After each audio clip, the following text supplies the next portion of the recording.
Hey everybody, how's it going? Standpie here with a first impressions video of Let It Die, as they like to call it. So Let It Die just released tonight, and it's a free-to-play game by Gung Ho, who picked up Grasshopper Manufacture. For those who are familiar with that name, you probably are fans of games like No More Heroes and Lollipop Chainsaw, like myself.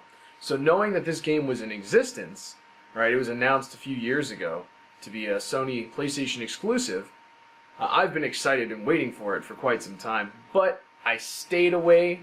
I didn't get overhyped because I didn't want to have to wait for it. Today, at the PlayStation Experience, not only did they reveal a release date, but that release date happened to be today. So I just got to play the game for about an hour or so, got a really good chance to try out the actual experience, right, firsthand play the game. And I gotta say, I'm very excited about what I'm playing so far.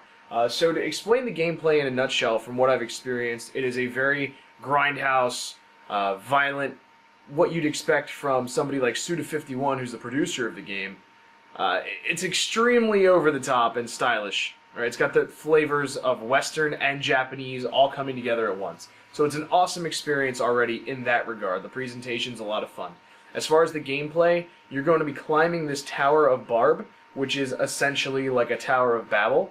You go all the way to the top and you supposedly have discovered the greatest treasure of all in this post-apocalyptic violent world. So the game is really cool in its concept. It's something you've all heard before, but its overall execution is, well, filled with executions. It's very violent, it's very, very flashy, very gory in the sense that blood explodes out of enemies and things die, right? Hence the title, Let It Die. So when you die yourself, when the player is killed, the player can go back using a new character, and they have to kill their old character to get the character back. So you level up your characters, and if they die, you have to deal with the consequences of they're now an enemy that you have to defeat in order to take back home. So that's a really cool mechanic of losing your character and having to win them back after they've died and become a hater, as they call it. The game has a lot of really cool things going on for it, but it is also worth noting that it's free to play. So it's a free game to download, and it seems like when they get the store up and running, you're going to be able to buy things like a pass that increases the amount of gold and money you earn when you do certain things, or lets you take shortcuts in the tower to let you climb it faster, and other things that'll buff your experience. Doesn't seem like it's going to be mandatory, but I can imagine at some point in time it's probably going to be really beneficial for players to do stuff like that, even though they have to pay real money to do it. So, there's the toss-up of what's okay with free-to-play and what's not. So far, the presentation has been very Suda51, though he's just the producer for this title, but it seems like it's got the right stuff. For gameplay comparisons, on one hand, it's like Dark Souls in that you have to scavenge for your equipment, and every time you die, you have to go back and reclaim what you've lost. And even just the action is a bit oriented like that, with constantly enemies everywhere doing all sorts of crazy things, and you have to deal with all of them at once. Also worth comparing to is the game Dead Rising, because you're picking up equipment as you go, and also just the way it feels when you're fighting enemies. It feels like the modern Dead Rising titles that have very smooth combat without being too clunky.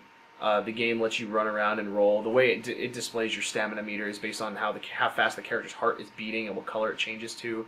Your health is mushrooms, like in other video games, right? Powered up with a mushroom. You also eat frogs to gain health, which is pretty interesting. You do yoga upon eating a mushroom to gain your health while doing the yoga pose. So that's very cool. You see all these different throwbacks to wrestling and other things that are very Suda51. And I keep saying his name even though he's not the game's director. Just his presence and influence is very obviously known for anyone who's experienced his titles before. As far as the characters, Uncle Death is pretty cool. I like him. This is a little tribute to Uncle Death, right? He's the Grim Reaper wearing the hoodie cloak with his bizarre sunglasses that change every time you see him. And there's Meijin, who is hanging out in the arcade, gives you tips on the game.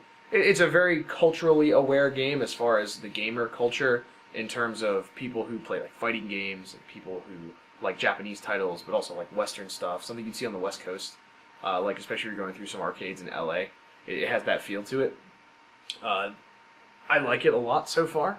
I think I'm going to be putting a lot of time into it when I can, because it's just fun to pick up and play already. and I mean it's free, so there's no reason not to try it if you have a PS4, just because it's free to play, and I'm really looking forward to seeing how high I can get in this tower, what kind of stuff is going to happen to me, and the kind of enemies I'm going to fight beyond the ones I've discovered. Because not only can you have to face your own characters who've died, other players whose characters have died can come into your game as well, and you'll have to fight them and kill them. And doing so gives you different kinds of experience and points that you use for leveling up.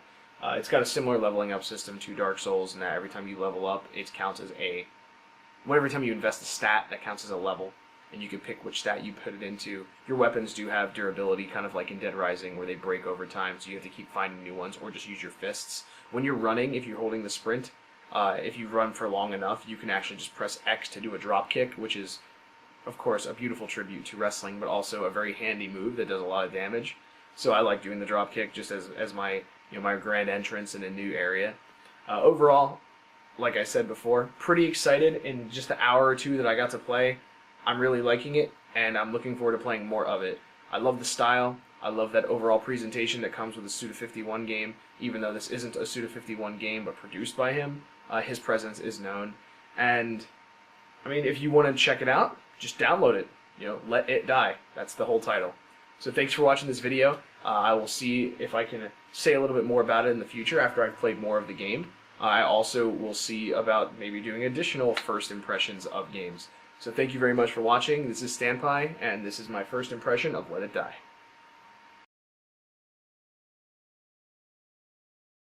Let it die!